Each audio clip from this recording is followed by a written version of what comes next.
আসসালামু আলাইকুম। সবাই কেমন আছেন? যে যেখান থেকে আমার ভিডিও দেখেন কি দেখেন না, সবাই সবার মতো করে ভালো থাকুক, এটাই কাম্য। আমার সকাল শুরু হয় পবিত্র দেশের পবিত্র জমজমের পানি দিয়ে। কারণ এই পানি খেলে নাকি মহান রাব্বুল আলামিন সব রোগ থেকে মুক্ত করে দেয়।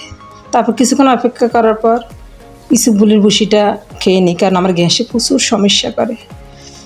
এটা না খেলে আমার বুক জ্বালাপোড়া করে, অনেক সমস্যা হয়। তারপর ইসুবগুলের ভুসিটা খেয়ে খেয়ে নিচ্ছি।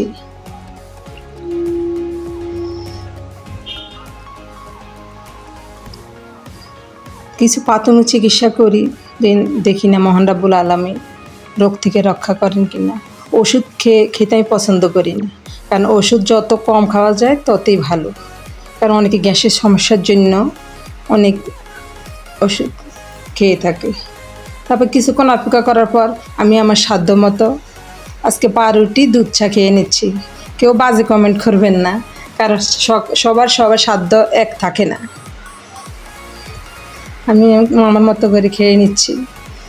আস্তে আস্তে বাচ্চারা বাচ্চাদের মতো খাবে মেয়ে খেয়ে নিচ্ছি। আজকে শুক্রবার, জুমার দিন, বাচ্চারা একটু ঘুমাচ্ছে। তারপর খাওয়ার পর টেবিলটা আমি সঙ্গে সঙ্গে মুছে ফেলি, কারণ কাজ জমা করে রাখে না। সঙ্গে সঙ্গে মুছে ফেললে কাজ সহজ হয় করতে। একদম এটা আর অপরিষ্কার। তারপরে মাঝে বাচ্চার বাবা কিছু ফল নিয়ে আসছে, কারণ বাচ্চারা ফল খেতে খুবই পছন্দ করে। সৃজন একটা ফল, বিস্কুট নিয়ে আসলো, পাউরুটি নিয়ে আসলো, কাঁচা আম, পাকা আম, আনারস ওগুলা নিয়ে আসলো।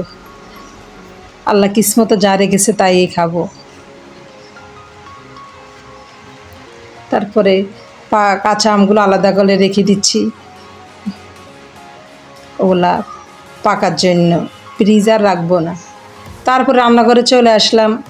আজকে বেশি কিছু রান্না করব না, কারণ প্রতিদিন মাছ মাংস খেতে ভালো লাগে না।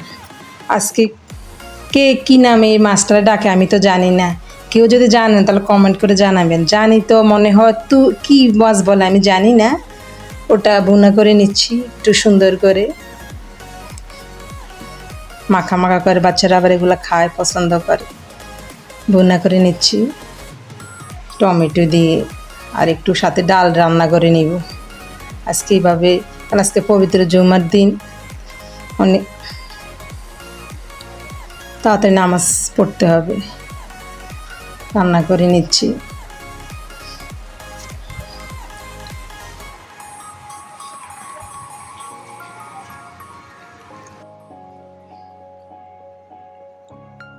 রান্নাটা শেষ।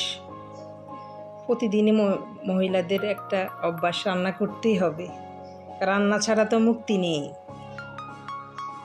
কারণ সবার জুমা শুক্রবার দিন বন্ধ আছে, মহিলাদের তো বন্ধ নেই। কাজ করতেই হবে, রান্না করতে হবে, কারণ বাঁচার জন্য রান্নাঘাট তো করতে হবে। আমি যখনই কোনো মশলার বক্স নামাই তখনই সঙ্গে মুছে জায়গাতে রেখে দিই, কারণ সব কিছু এলোমেলো করলে মাথায় এলোমেলো হয়ে যায়। আলহামদুলিল্লাহ, আল্লাহ রাব্বুল আলামিনের কাছে শুকরিয়া, বাচ্চাদেরকে আল্লাহ সুস্থ রেখে জুমার নামাজ পড়ার তৌফিক দিয়েছে। মহান রাব্বুল আলামিনের কাছে আল্লাহ শুকরিয়া। যৌবনকালের ইবাদত অনেক বড় ইবাদত। আমার কাজ শেষ, এখন সব পরিষ্কার করে ফেলতেছি। আমার ভিডিওটি যদি ভালো লাগে লাইক, কমেন্ট, শেয়ার করবেন। আর ভুল হলে ক্ষমার সুন্দর দৃষ্টিতে দেখবেন, কারণ ভুল করা মানুষেরই কাজ। ধন্যবাদ।